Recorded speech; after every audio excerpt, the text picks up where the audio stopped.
Hello ಸ್ನೇಹಿತರೆ, ನಮಸ್ತೆ. ನಾನು ನಿಮ್ಮ ಶ್ರೀಕಾಂತ್. ಇವತ್ತು ನಿಮಗೆ ಒಂದು ಒಳ್ಳೆಯ tablet 4K T V box, android smart ಬಾಕ್ಸ್ನ ಪರಿಚಯ ಮಾಡಿಕೊಡ್ತಾ ಇದ್ದೀನಿ ನಿಮಗೀಗ. ನಾನು ಆಲ್ರೆಡಿ ಬಳಸಿ ಹೇಳ್ತಾ ಇದ್ದೀನಿ. ಇದಕ್ಕೆ TFT ಕಾರ್ಡ್ ಹಾಕ್ಬೋದು, USB 2 USB ಬರುತ್ತೆ, AV HD ಇಂಟರ್ನೆಟ್ಟು ಎಲ್ಲ ಆಪ್ಷನ್ಗಳು ಬರುತ್ತೆ ಸ್ನೇಹಿತರೆ. ಒಂದು ಒಳ್ಳೆ one of the best Android smart box ಇದು. ಇದು ಮತ್ತು ಇನ್ಬಿಲ್ಡ್ ಕ್ರೋಮ್ ಕಾಸ್ಟ್ ಕೂಡ ಇದೆ. ಅಂದರೆ ನಿಮ್ಮ ಮೊಬೈಲಿಂದ ಇದಕ್ಕೆ ನಾವು ಕ್ರೋಮ್ ಕಾಸ್ಟನ್ನು ಮಾಡ್ಬೋದು, ಅಂದರೆ ಗೇಮನ್ನು ಆಡ್ಬೋದು ಇದರಲ್ಲಿ ಅಂತ ಒಂದು ಇನ್ಬಿಲ್ಡ್ ಆಪ್ಷನ್ ಇದೆ. ಮತ್ತು ಇದರಲ್ಲಿ ಡ್ಯೂಯಲ್ ಬ್ಯಾಂಡ್ ಬರುತ್ತೆ, ವೈಫೈ 6, ವೈಫೈ 2.4G ಹಾಗೂ 5G ಡ್ಯೂಯಲ್ ಬ್ಯಾಂಡ್ ಇದೆ ಇದಕ್ಕೆ, ವೈಫೈ ಇದು.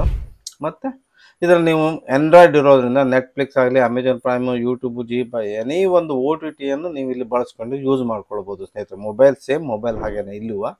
ಮತ್ತು ಪಿಕ್ಚರ್ ಕ್ವಾಲಿಟಿ ಬಂದುಬಿಟ್ಟು 4K ಪಿಕ್ಚರ್ ಕ್ವಾಲಿಟಿ ಬರುತ್ತೆ ಇದಕ್ಕೆ. Fully clarity 4K picture quality ಬರುತ್ತೆ ಸ್ನೇಹಿತರೆ ಈ ಸ್ಮಾರ್ಟ್ ಬಾಕ್ಸಲ್ಲಿ. 4K ಅಂದರೆ ಹೆವಿ 4K ಕ್ಲಾರಿಟಿ ಬಗ್ಗೆ ಮಾತೇ ಇಲ್ಲ. ನಾನು ಆಲ್ರೆಡಿ ಬಳಸಿ ನೋಡಿದ್ದೀನಿ. ಪಿಕ್ಚರ್ ಕ್ವಾಲಿಟಿ ಸಖತ್ತಾಗಿದೆ, ಆರಾಮಾಗಿ ಬಳಸ್ಬೋದು ಇದನ್ನು. ಮತ್ತು ಗೂಗಲ್ ವಾಯ್ಸು ಅಂದರೆ ಓಕೆ ಗೂಗಲ್ ಅಂದರೆ ನಮ್ಮ ಗೂಗಲ್ ಏನು ವಾಯ್ಸ್ ರಿಮೋಟ್ ಬರುತ್ತಲ್ಲ, ಸೇಮ್ ಅದೇ ರಿಮೋಟು ಇದಕ್ಕೂ ಕೂಡ ಬರುತ್ತೆ ಸ್ನೇಹಿತರೆ, ಯೂಸ್ ಮಾಡ್ಬೋದು ಅದರಿಂದಲೂ. ಹಾಗೂ ಇದರ ಚಿಪ್ ಸೆಟ್ ಬಂದ್ಬಿಟ್ಟು 3.28 ರಕೆಚ್ ಈ CPU ಬರುತ್ತೆ. ಇದರಿಂದ ಫಾಸ್ಟಾಗಿ ಕೆಲಸ ಮಾಡುತ್ತೆ ಇದು. ನೋಡಿದ್ರಲ್ಲ, ಇದರ ಬಾಕ್ಸ್ ಒಳಗೆ ಏನೇನಿದೆ ಹಾಗೂ ಏನೇನು ಆಪ್ಷನ್ ಇದೆ ಅಂತ ಮುಂದಿನ ವಿಡಿಯೋದಲ್ಲಿ ನಾನು ನಿಮಗೆ ಕಂಟಿನ್ಯೂ ಮಾಡಿ ತೋರಿಸ್ಕೊಡ್ತೀನಿ. ನೋಡೋಣ ಬನ್ನಿ.